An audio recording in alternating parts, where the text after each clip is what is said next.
Hey everyone, welcome back. We're doing a deep dive today into health and longevity. Specifically for men. Yeah, for guys like you listening who are ready to kind of level up their health. Reclaim dominion over their bodies and lives. Exactly, reclaim that dominion. You've got a fascinating collection of sources for this deep dive. Yeah, I went down the rabbit hole as usual. We've got research studies, Oh yeah, historical examples, personal stories, even practical tips. it's a really amazing mix of stuff. I'm excited to dig in. Yeah, and there were some real surprises in there. I was gonna say some of the things I found were shocking. Like, did you know? What'd you find?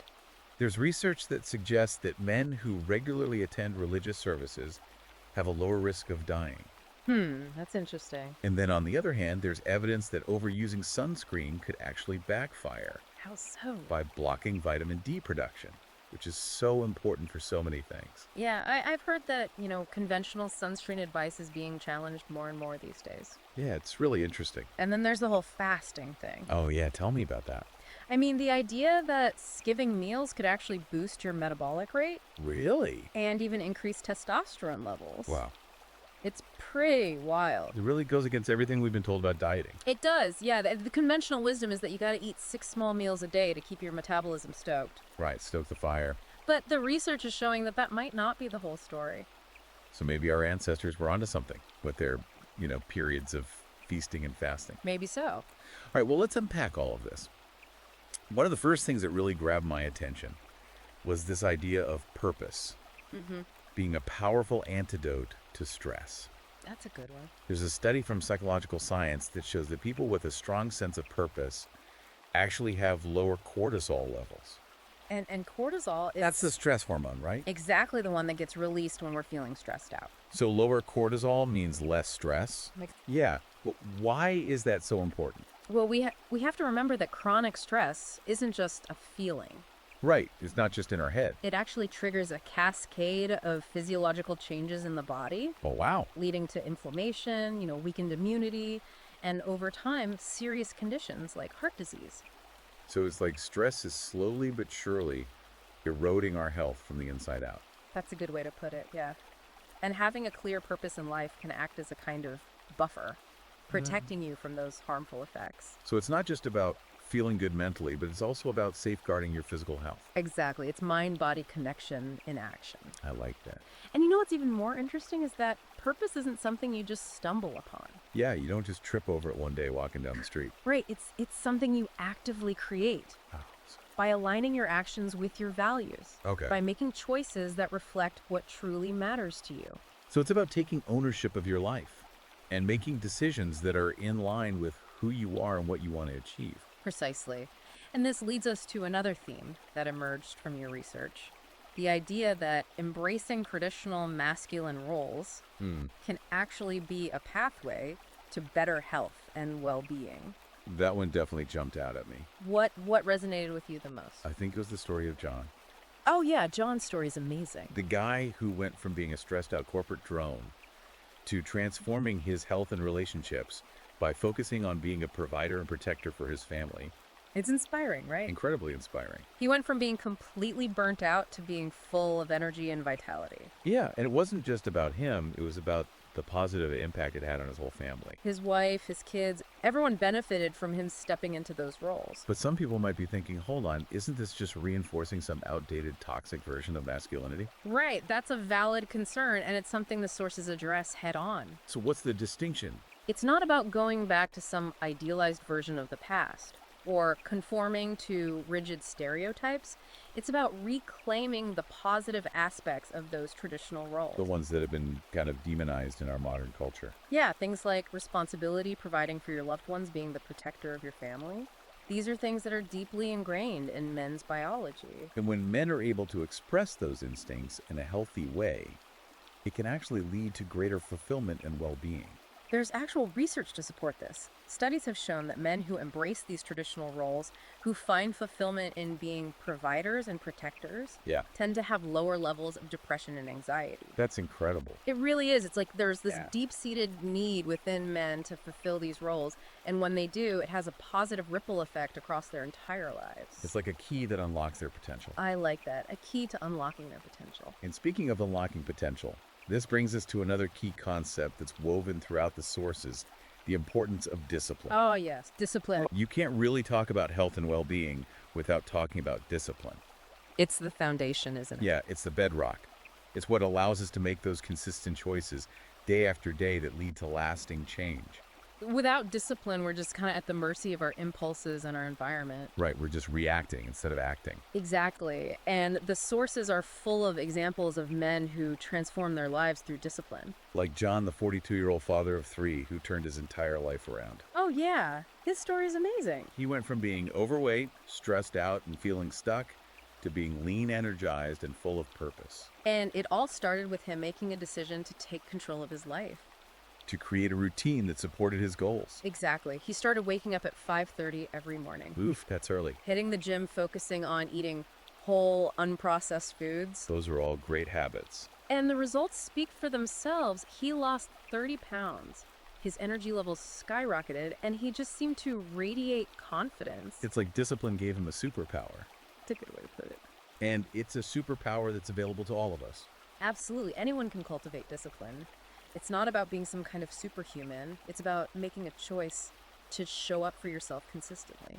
It's about taking ownership of your life. Exactly. And that ownership extends to what we put into our bodies. You're talking about food. Food, yeah, fuel. The sources are pretty clear on this. Yeah. Most modern processed foods are designed to be addictive.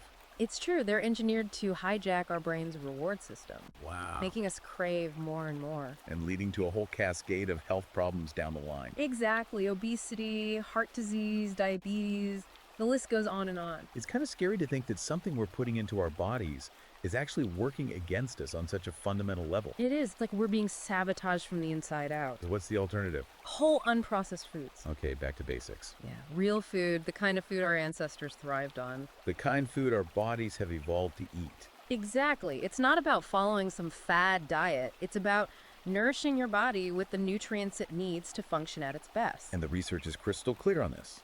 A diet loaded with processed foods is directly linked to a significantly higher risk of heart disease. It's like we're trading our long-term health for the sake of convenience in the moment. Yeah, that instant gratification. Exactly. And this brings us to a topic that I know you're particularly interested in, Hit me with it. fasting. Okay, I'm all ears. I have to admit, I was skeptical at first too. As you should be. But the more I dug into the research, the more I realized there's something to this. So tell me, what did you find?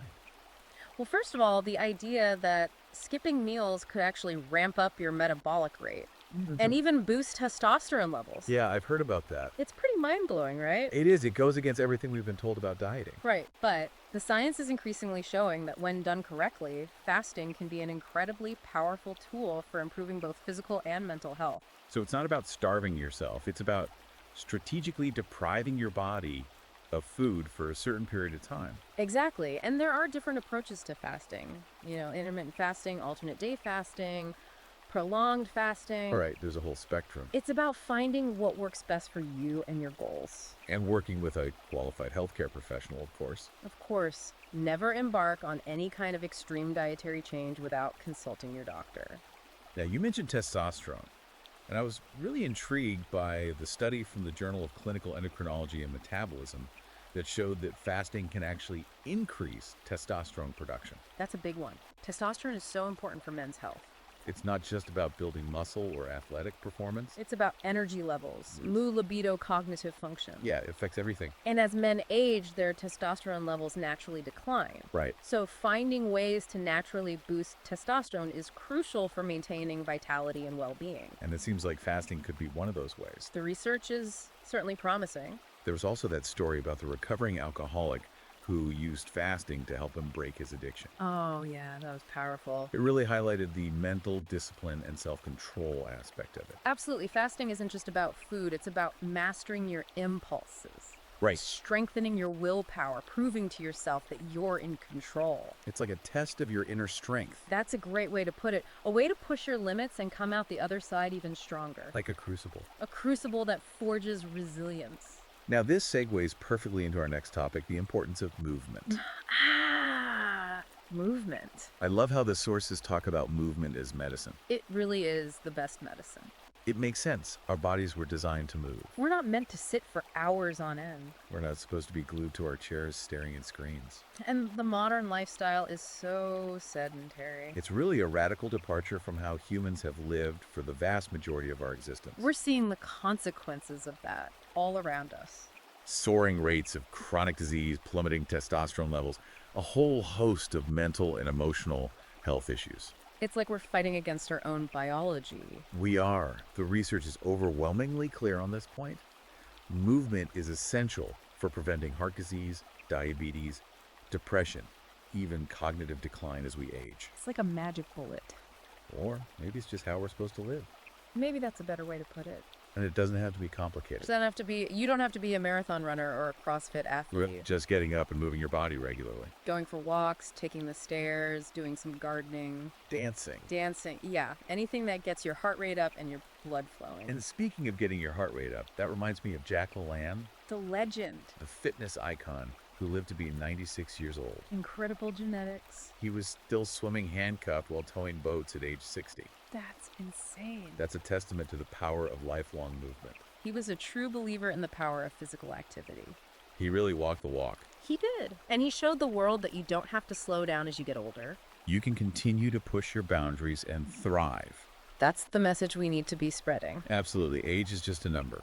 And speaking of pushing boundaries, let's talk about something the sources call active recovery. Active recovery. What's that? It's the idea that even on those days when we're not hitting the gym hard, Yeah. engaging in lighter movement like walking or stretching can make a big difference. So it's not about being sedentary even on your rest days. Exactly. Think of it like regular maintenance for your body, ensuring that everything stays lubricated and running smoothly. That's a great way to look at it. You wouldn't leave your car sitting idle for weeks on end and expect it to run perfectly. It's true. So why would we treat our bodies any differently? We need to give our bodies the same care and attention that we give our machines. Exactly. And on that note, let's move on to the next topic, the importance of community and brotherhood. Ah, yes. Yeah. Brotherhood. This is something that's often overlooked in our individualistic society. But the research is clear. Strong social connections are crucial for men's health and longevity. There's that Harvard study that showed a strong correlation between strong social ties and a longer, healthier life. Yeah, it's hard to ignore that kind of evidence. It really underscores the fact that we as humans are social creatures. We're not meant to go it alone. We need connection, we need belonging, we need to feel like we're part of something bigger than ourselves. And unfortunately, modern society is making it harder and harder for men to find that sense of connection. You're right. The sources even pointed to the rising suicide rates among middle-aged men as a symptom of this crisis of male isolation. It's a silent epidemic. It really is. And Yeah. it highlights the urgent need to reclaim that ancient sense of brotherhood. To connect with other men who share our values and goals. Exactly. To build tribes, to create communities of support and accountability. And the sources offer some great suggestions for how to do that. Like what? Joining a men's group, volunteering, Yeah. taking a class, starting a hobby, All great ideas. Anything that gets you out of your house and interacting with other people. and specifically other men. Right. Because men need other men. We need that camaraderie, that shared understanding, that sense of brotherhood. It's essential for our well-being. And speaking of things that are essential for our well-being, let's talk about something that can be a real double-edged sword. What's that? Social media. Ah, yes. The digital age. It's incredible how much social media has transformed our lives in such a short period of time. It's both a blessing and a curse. It's a powerful tool for connection and communication. But it can also be incredibly addictive and destructive. The sources I dug into really highlighted the potential dark side of social media. Like What? things like information overload, comparisonitis. Yeah, constantly comparing yourself to other people's highlight reels. Right. It's a recipe for anxiety and depression. It can really mess with your self-esteem. And then there's the whole issue of social media addiction. It's a real thing. People are spending hours on these platforms every day, Scrolling endlessly through their feeds. neglecting their real-world relationships. And the research paints a pretty grim picture of the consequences. Excessive social media use is linked to increased feelings of loneliness, depression, anxiety, even body image issues. It's like we're trading real-world connections and genuine experiences for a curated, often fake version of reality. That's a great way to put it. The curated life. But it's not all doom and gloom. No, the sources offer some practical advice for how to use social media in a healthy way. Like what? Being mindful of your time, setting limits on your usage, Okay, unfollowing accounts that make you feel bad about yourself, that's a good one. curating your feed to include content that's positive and uplifting. So it's not about quitting social media altogether. It's about being intentional about how you use it. Exactly. It's about taking back control instead of letting it control you. And this brings us to the importance of traditional media and cultivating critical thinking skills. Ah, yes, the power of discernment. In this age of information overload, it's more important than ever to be able to think for ourselves, To be able to sift through the noise and separate truth from fiction. to question the narratives we're being fed. Exactly. And that's where traditional media comes in. You mean things like books, Books, magazines, newspapers, documentaries? documentaries. Yeah. Carefully chosen sources of information that can help us broaden our perspectives and deepen our understanding of the world. But even with traditional media, we need to be discerning. Absolutely. We can't just blindly accept everything we read or hear. We need to be critical thinkers. You need to ask questions. We need to seek out alternative perspectives. We need to do our own research. And that's a skill that can be developed. It's like a muscle that gets stronger with use. So how do we cultivate our critical thinking muscles?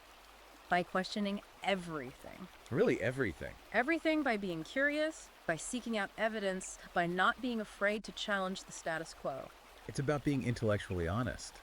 Exactly. And it's not always easy. It can be uncomfortable It can be, but it's worth it. because the truth is out there. It is, and it's waiting to be discovered. And speaking of discovering the truth, let's dive into a fascinating exploration of history and the lessons we can learn from the lives of some truly remarkable figures. I'm ready. Let's do it. The individuals highlighted in the sources are a truly inspiring bunch. What do we have? Winston Churchill, Ah, the bulldog, Alexander the Great, the conqueror, Ernest Shackleton, the explorer, Joan of Arc, the warrior saint, Marie Curie. the scientist. These are people who faced incredible challenges and achieved remarkable things. They're larger than life figures But they were also human beings, just like us. with their own strengths and weaknesses. And their stories offer valuable insights into the power of discipline, resilience, and purpose. They're role models for us. They show us what's possible. They inspire us to strive for greatness. Now, I want to talk specifically about Winston Churchill for a moment. Okay, what about him? His emphasis on the importance of rest as a key to maintaining energy and focus during wartime. That's interesting. You wouldn't necessarily think of rest as a wartime strategy. But he was adamant about it. What did he do? He would take naps every day. Naps. He would go to bed early. Wow. He would even take breaks during the day to go for walks in the garden. So he was prioritizing his well-being even in the midst of a global conflict. Exactly. He understood that in order to lead effectively, he needed to be at his best, both physically and mentally. And that meant taking care of himself. It's a great reminder that rest is not a luxury, it's a necessity. Especially when we're under pressure. We can't pour from an empty cup. That's a good analogy. And speaking of pouring from a full cup, let's talk about Alexander the Great, Okay, what about him? his relentless pursuit of physical and mental excellence. He was a machine, wasn't he? He was a force of nature. Driven by an insatiable ambition. He trained his body and mind to the limit. He was a master strategist. A brilliant tactician. And he conquered most of the known world by the time he was 30. It's both inspiring and a little bit intimidating. His story is a testament to the power of self-discipline and the ability to push beyond perceived limits. It's like he had no off switch. He was always striving for more. And then we have Ernest Shackleton, The Antarctic explorer. whose story is a masterclass in resilience. Talk about a tough guy. He led his crew through some of the most unforgiving conditions on Earth, Stranded in the Antarctic for months. facing starvation, freezing temperatures. And yet he never gave up. He never lost hope, He kept his crew alive. and he brought them all home safely. It's an incredible story of human endurance. A testament to the power of the human spirit to overcome seemingly insurmountable obstacles. What about Joan of Arc and Marie Curie? They were both remarkable women who defied the expectations of their time. Joan of Arc, the warrior saint who led the French army to victory. Marie Curie, the scientist who made groundbreaking discoveries in radioactivity. Both of them faced incredible challenges. Joan of Arc was burned at the stake, Marie Curie died from radiation poisoning. but their legacies live on. They're an inspiration to us all. Their stories show us that anything is possible if we have the courage to pursue our dreams. no matter the obstacles. And that brings us to an exciting glimpse into the future of longevity, Future of longevity. a field that's rapidly advancing and offering new possibilities for extending our health span. What are some of the most promising developments? Well, the discussion on epigenetics, Epigenetics. the idea that our lifestyle choices can actually influence how our genes express themselves and potentially even reverse negative health outcomes. That's a revolutionary concept. It challenges the traditional view of genes as our fixed destiny. It's like we have more control over our genetic blueprint than we thought. We're not just victims of our genes. We can actually influence how they behave. And then there's the exploration of telomeres, Telomeres. the protective caps on the ends of our chromosomes that shorten with age. Right, I've heard about those. The research showing that factors like exercise and diet can actually slow down that shortening process. That's really promising. It suggests that we might have more control over the aging process than we previously thought. So we're not just passengers on this train, we can actually steer it in a certain direction. Exactly. And the future of longevity research is full of exciting possibilities. Things like gene editing, stem cell therapy, personalized medicine. It's an incredible time to be alive. It is, the future is full of potential. So what are we waiting for? Let's dive in. Let's do it. It's amazing how these sources connect the dots between modern health practices and the wisdom of our ancestors. Yeah, it's like we've lost touch with some fundamental truths about health and well-being that people understood intuitively in the past. You know, a great example of this is the story of the Finnish farmers in North Karelia. Oh, tell me about that. Back in the 1970s, they had some of the highest rates of heart disease in the world. Really? But through community-led initiatives focused on simple lifestyle changes, Like what? like cutting back on saturated fat, eating more fiber, and just being more physically active. Back to basics. Exactly, they were able to dramatically improve their health outcomes. This is a powerful example of how collective action and a focus on the fundamentals can make a real difference. It really is. And speaking of fundamentals, let's dive into a topic that's often overlooked, but absolutely crucial. What's that? Sleep. Ah, yes. Sleep, the foundation of good health. The sources I dug into were pretty adamant about sleep being non-negotiable. They're right. It's not just about waking up feeling refreshed. Right. It's about giving our bodies and minds the time they need to recover, repair, and recharge at a cellular level. It's like hitting the reset button. Exactly. And the research is crystal clear. Chronic sleep deprivation increases the risk of a whole host of problems, Like what? from heart disease and diabetes to depression, anxiety, and even cognitive decline. So it's not just about feeling tired. No, it's about protecting your health. It's like we're slowly but surely sabotaging ourselves by not getting enough sleep. I think that's a good way to put it. So what can we do about it? Well, the good news is the sources offer some great practical tips for improving sleep hygiene. Okay, give me the goods. One of the most important things is establishing a consistent sleep schedule. Even on weekends. Even on weekends, it's about training your body to expect sleep at certain times, Makes sense. which makes it easier to fall asleep and wake up feeling more energized. So consistency is key. Absolutely. Now, another tip is to create a sleep-friendly environment. What does that mean?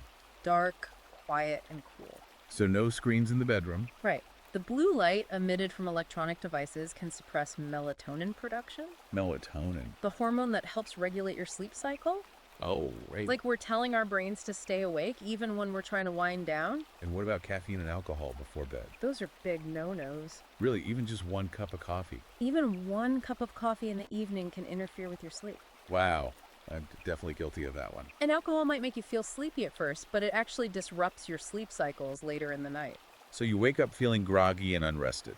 Exactly. So dark, quiet, cool, no caffeine or alcohol before bed. What else? The sources also recommend a digital curfew. What's that? No screens at least 2 hours before bed. 2 hours. Yeah.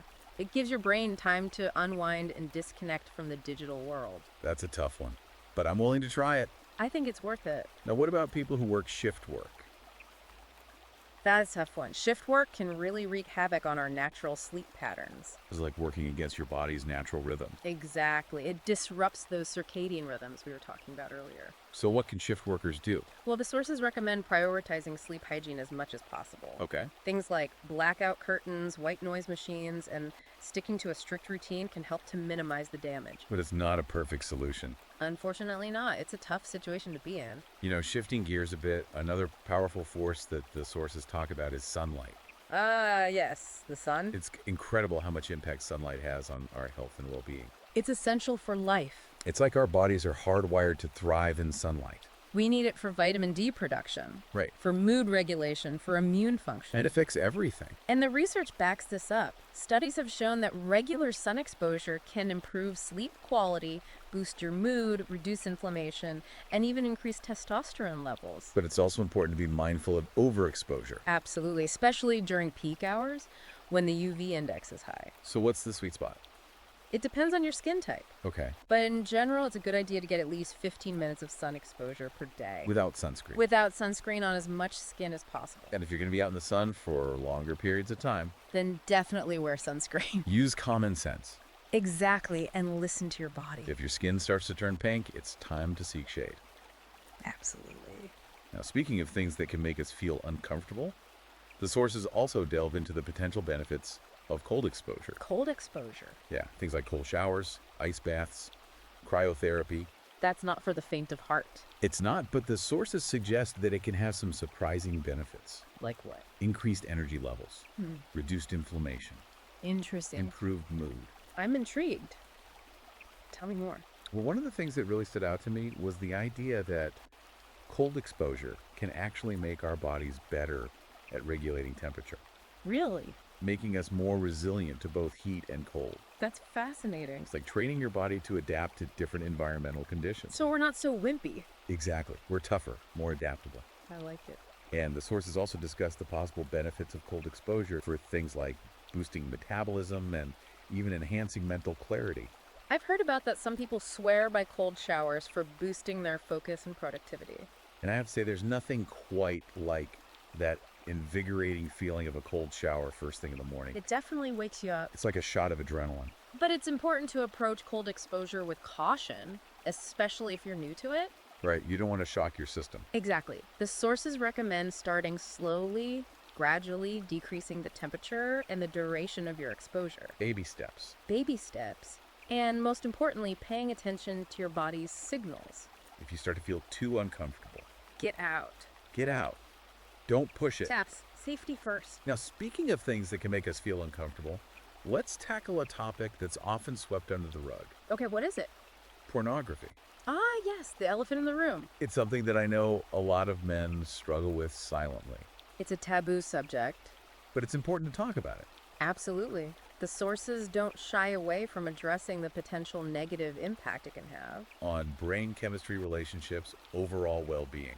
It's a tough conversation to have. It is, but a necessary one. And the sources approach it with compassion and understanding, They acknowledge the challenges. while emphasizing the possibility of overcoming addiction and reclaiming control. It's not about shaming or judging. It's about offering support and guidance. So what's the message?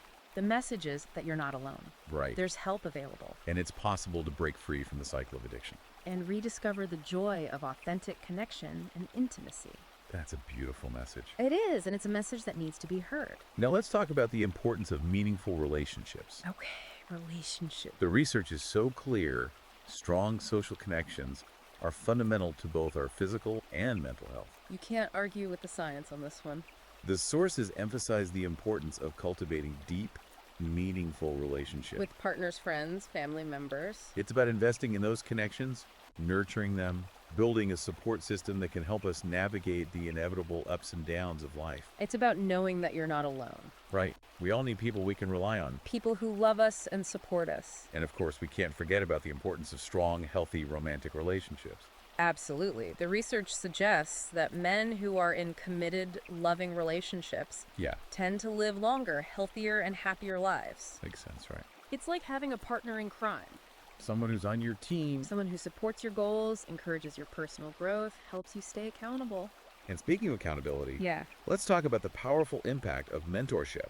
Mentorship. Yeah, having a mentor, someone who's been there and done that, Someone you can look up to. someone who can offer guidance and support. It's invaluable. And the sources emphasize that mentorship is a two-way street. What do you mean? It's not just about the older, wiser man imparting wisdom. Right. Both the mentor and the mentee benefit from the relationship. It's a reciprocal relationship. Exactly. It's about sharing experiences, offering support, building a legacy of strength and resilience that extends beyond our own individual lives. It's about passing the torch.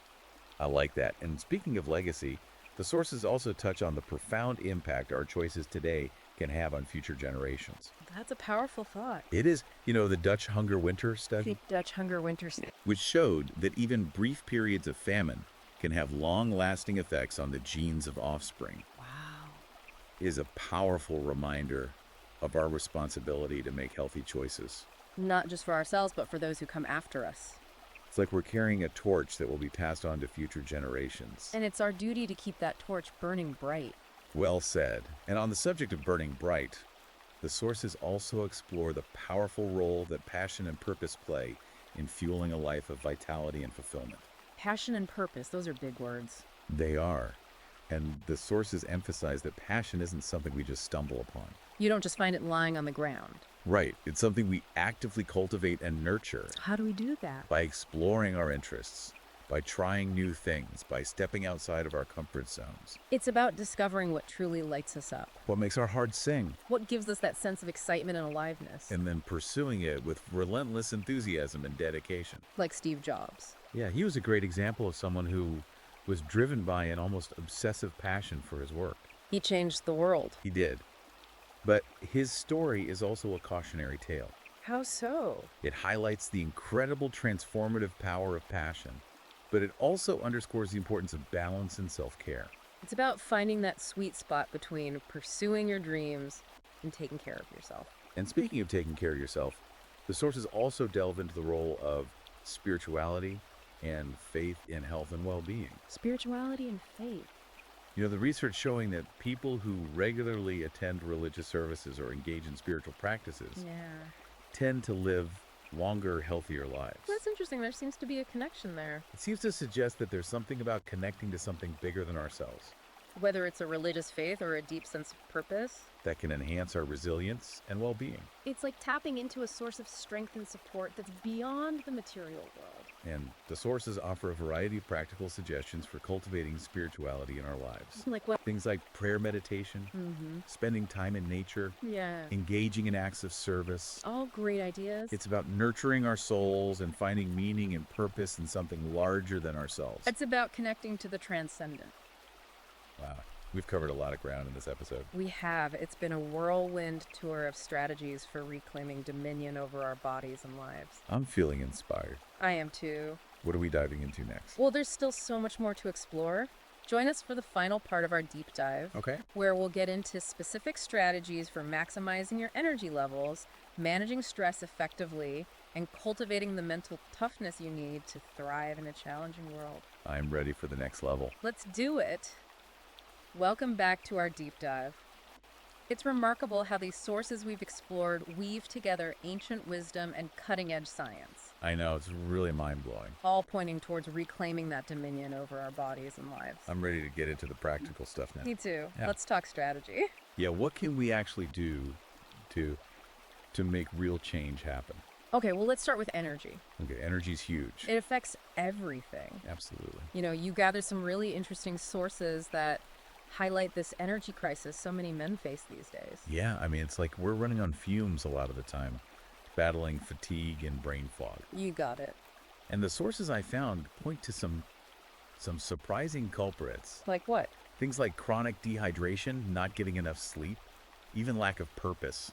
Interesting. Yeah, it's like all these different factors can gang up on us and just drain our energy. Right, and they all kind of feed into each other, too. Yeah, absolutely. One of the sources I read had this great story about James, Right, yeah. this software developer who had these persistent headaches. Oh, yeah. And he went to all these doctors, tried all these different medications, nothing worked. Wow. Turns out he was just chronically dehydrated. Really? Yeah, simple as that. And just drinking more water fixed it? Fixed the headaches, gave him more energy. That's amazing. It's a great reminder that sometimes the simplest solutions are the most powerful. It's so easy to overcomplicate things. It is. We want that quick fix, that magic pill. Right, but often it's the basic things that make the biggest difference. Like drinking enough water. Exactly. So many people are walking around dehydrated and they don't even realize it. It's essential for every bodily function. You've got it from cognitive performance to physical energy. And the sources also talk about the dangers of relying on sugary drinks and processed foods for a quick energy boost, Yeah, you get that initial spike, but then you crash hard. leaving you feeling even worse than before. Exactly. It's like borrowing energy from your future self, and the interest rates are brutal. That's a great analogy. So, what's the alternative? Real food, right? Real food, yeah. Nutrient dense foods that provide sustained energy throughout the day. Things like complex carbohydrates, healthy fats, lean proteins. Those are the building blocks of a sustainable energy supply. But it's not just about what we eat, it's also about how we move. Right, movement is medicine. Now, I know some people might be thinking, if I'm already feeling tired, how is exercise going to give me more energy? I know it seems counterintuitive, It does. but the research is clear. Regular physical activity, even moderate intensity activities like brisk walking or cycling, can actually increase your energy levels, Interesting. improve your mood, and enhance your sleep quality. So it's like a positive feedback loop. Exactly. You move more, you feel better, you sleep better, you have more energy to move more. And speaking of waking up feeling energized, the sources also explore the benefits of establishing a solid morning routine. Ah, yes, the power of routine. I'm a big believer in starting the day with intention. Me too. It sets the tone for the whole day. Absolutely. And the sources suggest incorporating a few simple rituals that energize your body and mind. It could be something like a cold shower, a quick workout, a few minutes of meditation. Or even just enjoying a cup of coffee or tea in a mindful way. Exactly.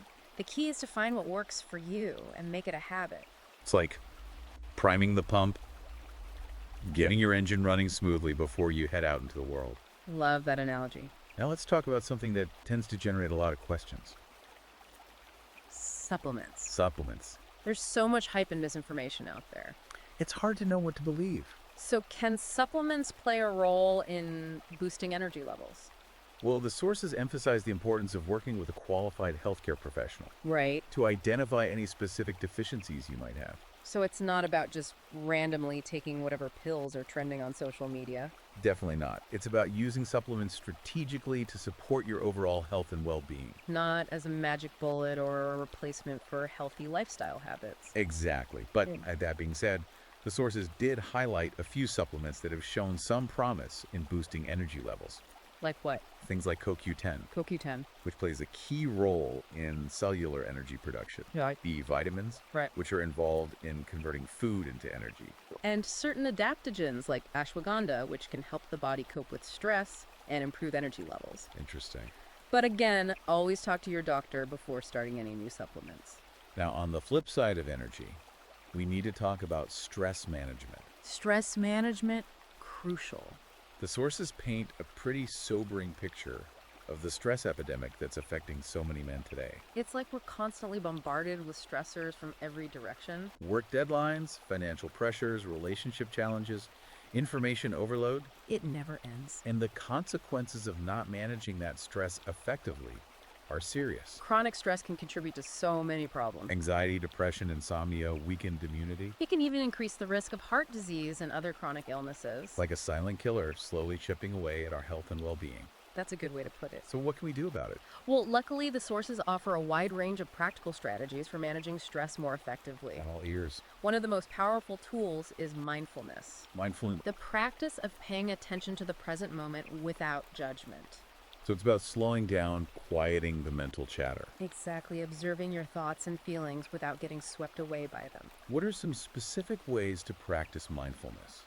The sources suggest simple yet incredibly effective techniques like deep breathing exercises, meditation, and even just taking a few moments to really appreciate the beauty of nature.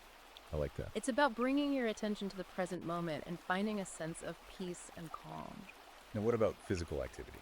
Exercise is a fantastic stress reliever. Really? It's been shown to reduce cortisol levels. That's stress hormone. Exactly, and it triggers the release of endorphins, which have mood-boosting effects. So it's like a natural antidepressant and anxiety medication rolled into one. That's a great way to put it, And of course, we can't forget about the power of social connection as a buffer against stress. right? Spending quality time with loved ones, nurturing those relationships, building a strong support system. It's about knowing that you're not alone in your struggles.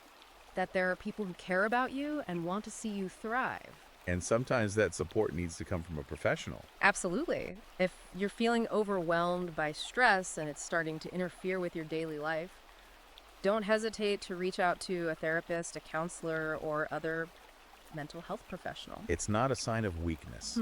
It's a sign of strength and self-awareness. You got it. Now let's talk about mental toughness. Mental toughness, that's a good one. What exactly do the sources mean by mental toughness? They describe it as the ability to persevere through adversity, to bounce back from setbacks, to stay focused on your goals even when the going gets tough. It's that grit, determination, resilience. Exactly, the qualities that allow you to thrive in a challenging world. So how do we develop that kind of mental fortitude?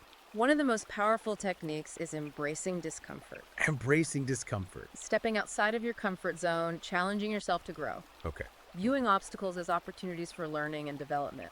So it's about reframing our perspective. Exactly. Seeing challenges not as roadblocks, but as detours that can ultimately lead you to even greater heights. I love that. And speaking of reaching greater heights, the sources emphasize the importance of setting goals, both big and small, Okay. and then consistently working towards them. Goals give us direction, a sense of purpose. Absolutely. And they also talk about the power of self-talk. Self-talk, the internal dialogue we have with ourselves. Exactly. It's about becoming aware of your negative thought patterns and consciously replacing them with more positive and empowering beliefs. So it's like being your own coach. Exactly. Constantly cheering yourself on, reminding yourself of your strengths and capabilities. We all need a little pep talk sometimes. We do. And just like any athlete needs a good coach, we all need role models. Role models. Individuals who inspire us and embody the qualities we aspire to cultivate. The sources highlight some incredible figures from history and the present day. Athletes, entrepreneurs, artists. People who have faced adversity head on and achieved incredible things. It's about finding individuals whose stories resonate with you and learning from their journeys. Like having a blueprint for success. Exactly, a guide to navigating the challenges and opportunities that life throws our way. Now, speaking of blueprints, let's talk about habits. Habits. The sources really emphasize the role of habits in shaping our lives. Our habits, both good and bad, are the building blocks of our lives. They shape our health, our relationships, our careers, even our identities. Powerful stuff. It is so how do we break free from those negative patterns and build healthier habits? Well, one of the most effective techniques is something called habit stacking. Habit stacking. It involves linking a new habit to an existing one. So, for example, if you want to start meditating every morning, you could link it to something you already do consistently, like brushing your teeth. Exactly. After you brush your teeth, you meditate for 5 minutes. I like that. It's about creating a trigger that reminds you to engage in the new behavior. Makes sense. And the sources also stress the importance of starting small. Baby steps. Don't try to overhaul your entire life overnight. Focus on one habit at a time. You got it. And gradually increase the difficulty or duration as you go. Set yourself up for success. Exactly. And remember, consistency is key.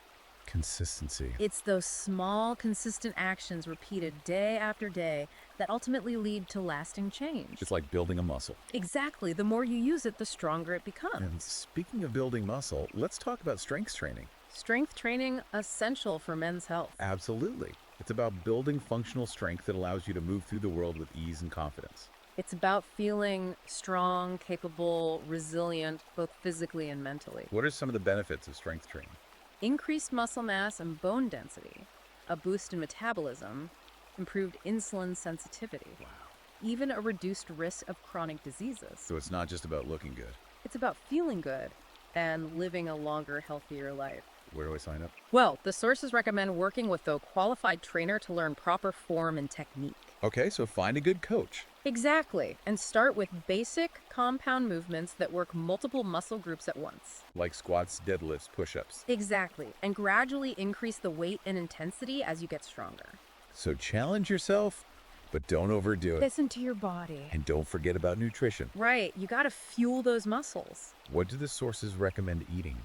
They emphasize the need to consume enough protein to support muscle growth and repair, Protein. as well as complex carbohydrates and healthy fats for sustained energy. So it's about giving your body the building blocks it needs. Exactly. Now let's talk about emotional intelligence. Emotional intelligence. The sources address the stereotype that men are less emotionally intelligent than women. That's a harmful stereotype. It is, and it's simply not true. Emotional intelligence is essential for everyone, regardless of gender. It's about becoming aware of your emotions, understanding how they influence your thoughts and behaviors, and learning to manage them in a healthy way. And it's also about developing empathy. Empathy, the ability to understand and share the feelings of others. It's about putting yourself in someone else's shoes. Exactly. And emotional intelligence is the foundation of strong, healthy relationships. So how do we cultivate greater emotional intelligence? The sources offer some practical techniques: practicing active listening, Active listening. expressing your feelings assertively, learning to regulate your emotions in healthy ways. It's about becoming more self-aware, more empathetic, and more skilled at navigating the complex world of human emotions. It's like leveling up your social skills. Exactly. Now let's talk about the importance of taking a digital detox. Digital detox. It's so easy to get sucked into the constant stream of information and stimulation. The digital world can be overwhelming. It can, and the sources highlight the potential negative impacts of excessive technology use. Things like information overload, social media addiction, disrupted sleep, increased anxiety and depression. It's like our brains are on overdrive all the time. And they need a break. So how do we unplug? Well, the source suggests that taking regular breaks from technology, even short ones, can have a profound impact on our mental and emotional well-being. So maybe schedule some digital detox time into our week. That's a great idea. Create space for silence, reflection, genuine connection. Away from the screens. Exactly. And there are also simple strategies for reducing technology use in our daily lives. Like what? Turning off notifications, limiting social media use, leaving our phones in another room while we're working, or spending time with loved ones. It's about being more intentional with our technology use. Exactly. Taking back control instead of letting it control us. Wow, this has been an incredible deep dive. It has. We've covered a lot of ground. From nutrition and sleep to purpose, mental toughness, and even digital detox. It's been a whirlwind tour of strategies for reclaiming dominion over your body and your life. I'm walking away with a renewed sense of inspiration and a whole toolkit of practical strategies to implement. That's fantastic. What's the key takeaway? The key takeaway is that you have more control over your health, your well-being, and your destiny than you might realize. It's about aligning your choices with your values and creating a life that reflects your deepest aspirations. Exactly. If you're feeling as inspired as I am, be sure to check out the companion book to this deep dive. It's packed with even more practical strategies and actionable advice. It's available on Amazon Kindle and Google Play Books. So go check it out. And until next time, keep diving deep.